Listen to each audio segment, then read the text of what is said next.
লোকসভা কেন্দ্রের প্রার্থী হওয়ার পর প্রথম তমলুকে এসে গৌরাঙ্গ মন্দিরে পুজো দিলেন তমলুক লোকসভার কেন্দ্রের বিজেপি প্রার্থী প্রাক্তন বিচারপতি অভিজিৎ গঙ্গোপাধ্যায়।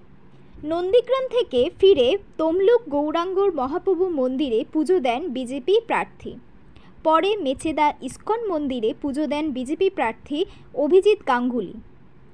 এদিন তিনি প্রচারে বলেন, কোনো ব্যক্তিগত আক্রমণ না গিয়ে সুস্থ পরিবেশে ভোট হোক। ইস্যু একটাই, সবকা সাথ সবকা বিকাশ।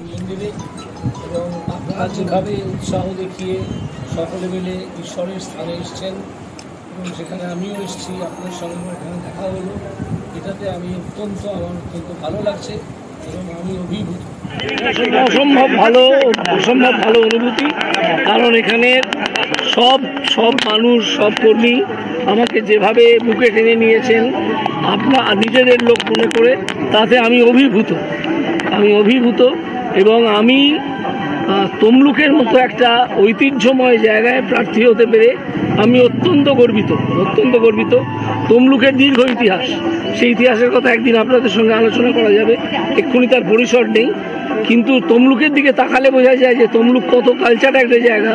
তখনও কলকাতা তৈরি হয়নি যখন, তো এই যে এখানে যে এটা দেখলেন, এই যে 500 বছরের গাছ, ঠিক আছে, এই সবগুলো সাক্ষী দেয় যে তমলুকের কালচারটা কি। এবং তমলুকের মানুষ অত্যন্ত শিক্ষিত মানুষ, তারা অত্যন্ত মননশীলতা তাদের আছে, তারা বোঝেন কোনটা ভালো কোনটা ভালো।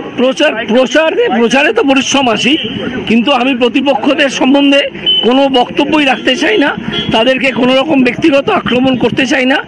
আমি চাই যে একটা মান বজায় থাক প্রচারে, এবং সেইভাবেই আমরা সবাই গণতন্ত্রের এই যে উৎসব সেখানে অংশগ্রহণ করি এবং একটা ভদ্রতা, সভ্যতা। এক কথায় যদি বলতে হয় তাহলে সবকা সাথ সবকা বিকাশ, কথাবার্তাটা হোক, সব প্রচার কর্মসূচি তৈরি হোক, তারপর আমি নিশ্চয়ই তমলুকের সুবিধে অসুবিধে তমলুকের মানুষজনের সঙ্গে কথা বলে বুঝে নেব।